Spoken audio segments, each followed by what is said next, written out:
I absolutely believe this country should do what it can, and it has done, and it's proven that. However, and I know the argument that, you know, war-torn this is beginning, in my humble, and I'd love to know what you think. I think we've become a laughing stock. I think Great Britain is the place that everybody's got, apparently they speak the language or they've got a family member. I only equate with it. I'll give anything to anybody, strange enough, but what I don't like is the fact that people in this country are suffering and they are getting more and more agitated. And whatever people tell me, the people in this country, not the London-centric bubble, talking about, you know, north of Watford Gap, right, the area these people are hacked off with this. They want answers. What's your thoughts on this, Annabelle? I think that there are people who are genuine refugees and that Britain has a long and proud history of welcoming those people. I also think that there are an increasing number of economic migrants who are trying to jump the queue, who are trying to exploit our weakness in this area.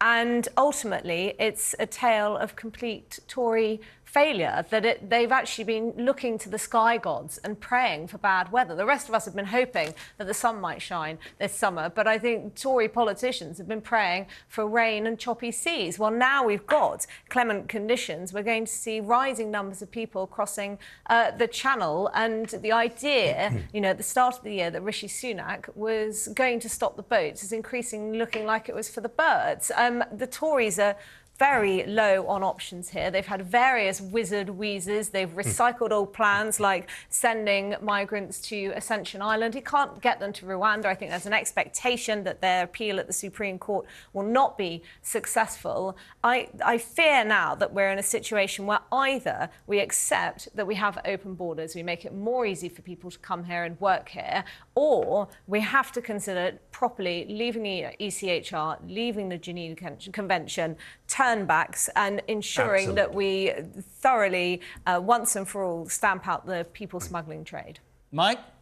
Leaving the ECHR and the Geneva Convention wouldn't stamp out the people smuggling trade. It would probably only exacerbate the problem, and certainly would be a signal to the rest of the world that we are no longer a civilised or developed or democratic country. We are the most civilised nation. We can't leave the ECHR anyway because the Good Friday Agreement is dependent upon it, as is the Trade and Cooperation Agreement that we have with the EU. If we want a no-deal Brexit, which would, you know, torpedo any hope of economic growth in this country, fine, leave the ECHR. But you ain't having a TCA at the same time.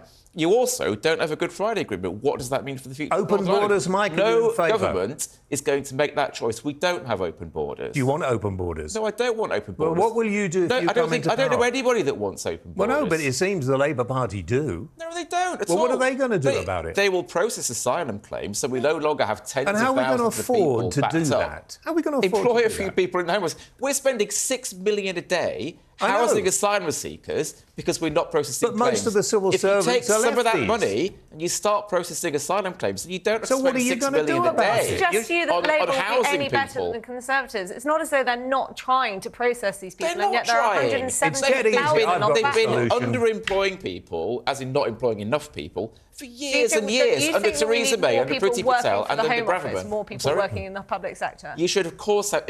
Yes, of course, unless you want what you've got, which is tens of thousands of asylum seekers waiting to have their claim Criminals, process. not asylum It takes us 2 years. It takes Germany a month. And you think That is once they've because been we're not processed, the Labour Party, you would be completely comfortable with these people being deported either back to the country of origin or, if they don't have their papers, being sent to a third country like Rwanda?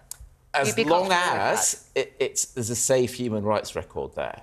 Because I don't think anybody in this country wants somebody deported to a country where they're going to face torture, abuse or, you know, something worse. So you'd be comfortable with the Rwanda plan?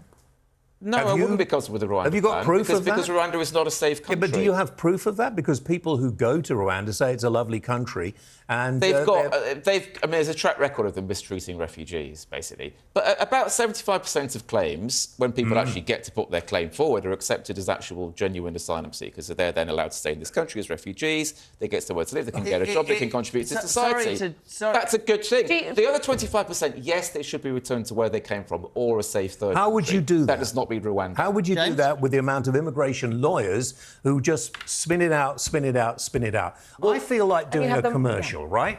Come to the UK.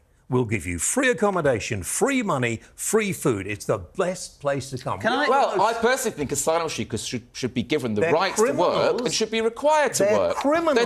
Then they're not spending the state's money more. They're not. So this is an overview, because you fascinate me, all of you, because I've done this so long now. There isn't an answer. There is an answer. The Navy in the Channel, we don't escort them over here when they come to our waters. We tow them back into French So if you... All right, Mike, so if you take that, and I have said to you, and I will repeat, I agree with you that the processing system is ridiculous. The Home Office being not fit for purpose is ridiculous. And if after 13 years somebody hasn't got the foresight, the Tory party, to say we need to change all these things, then they're more stupid than we think. The point that I get wound up about, if I'm honest, right, and I wrote it down. French rescue vessel escorts them and buggers off back to France. Can I ask you this in layman's terms? Do you understand that people, when they watch that report, will go, it's always us, isn't it? The French are getting £500 million a year from us, which I wouldn't give them. They're not taking them, and that's, I think, what frustrates people, mate. Do you understand what I mean? I think people get wound up because I don't think they don't care. And I get you more than you know I do. I understand where you're coming from. I don't want us to be seen as horrific. But we've done sometimes enough. Our own people are suffering.